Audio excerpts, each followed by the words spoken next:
Ladies and gentlemen, we're back here with another video, and we're doing an instructional video today on the M series style controller by Fightbox, specifically the M7. And that's today's sponsor today, which is Fightbox Arcade, known for making high quality, low cost effective controllers. Definitely don't know who they are. Definitely check them out and look at the link in the description. And to let you know, this video will apply to all the M series style controllers. So let's dig right in. First, we're going to talk about plugging the controller in. So you should have this Type B connector that came with your fight stick. This will go in the top part of your fight stick into here. And the other end, which is the Type A connection, will be plugged in your system, which I have plugged in at the moment. And then if you've done it correctly, there'll be a light verifying what you plug in. And the light basically represents what mode the fight stick is in. Now, as far as button layout, you have up, down, left, right, left, down, right, up. This is also an up button if you're fighting like hitbox style versus the WSAD format. This is your A, your B, R2, L2, L1, R1, Y, and X.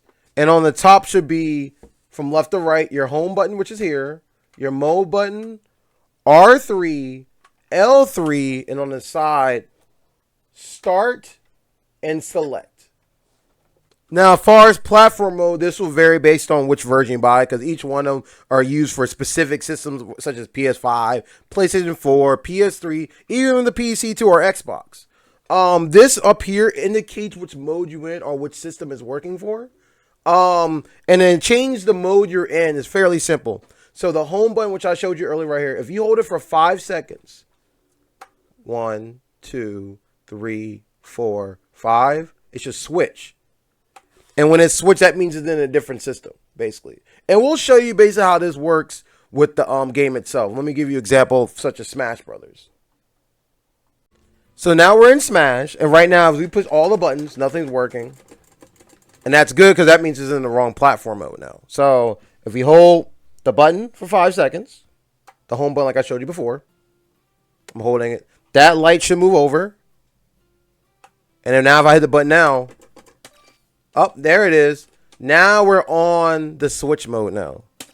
Now let's load it up. And see, now it works. So that's how you switch between platforms.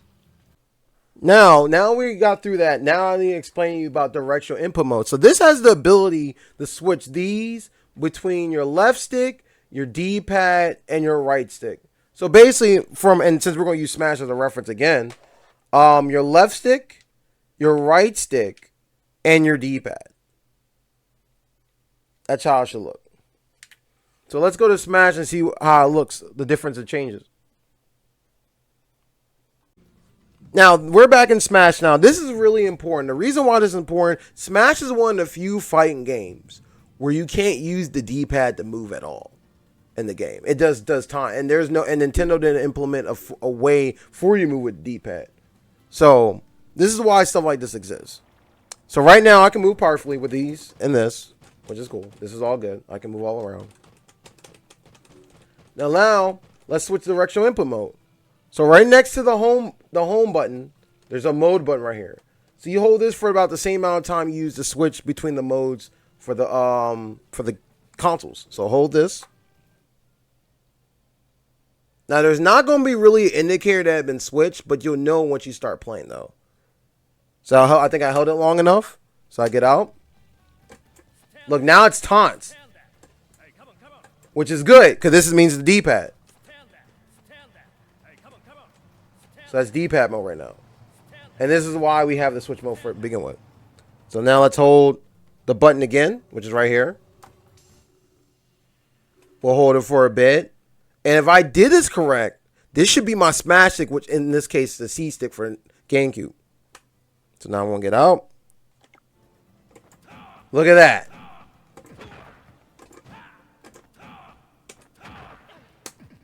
Yep. And that's directional input change. Now we show you what everyone's been waiting for, the SOCD modes. There's 3 types of ISOCD modes. up priority SOCD mode, which is the default, neutral Capcom SOCD mode, and last win SOCD mode.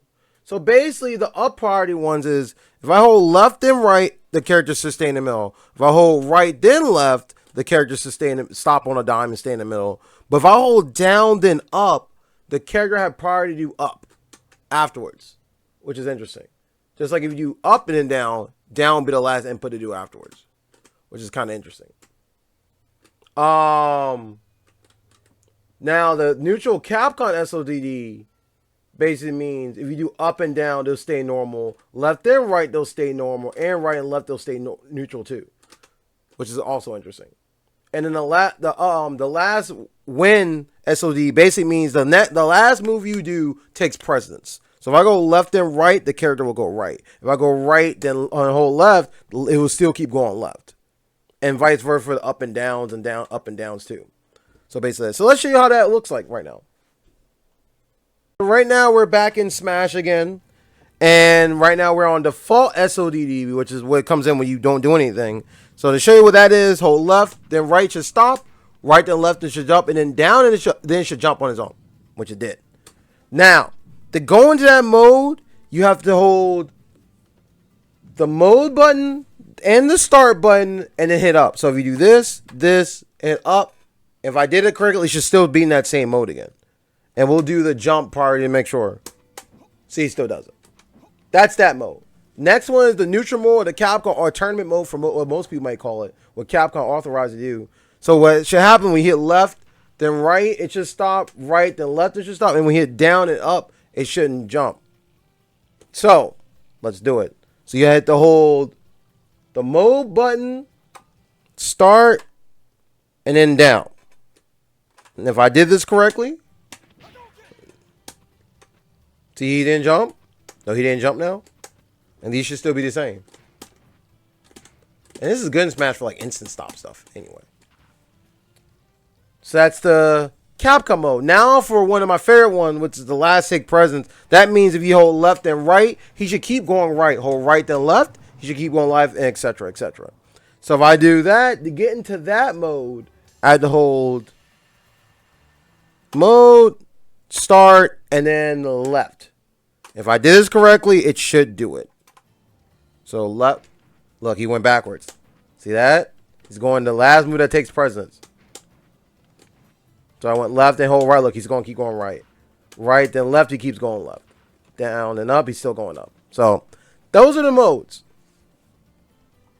So I hope you enjoyed the video and learned a lot from this. But like I said, this applies to all the M series controllers. And I'll be going over the other controllers too. So stay tuned. Hope you enjoy. Have a great day.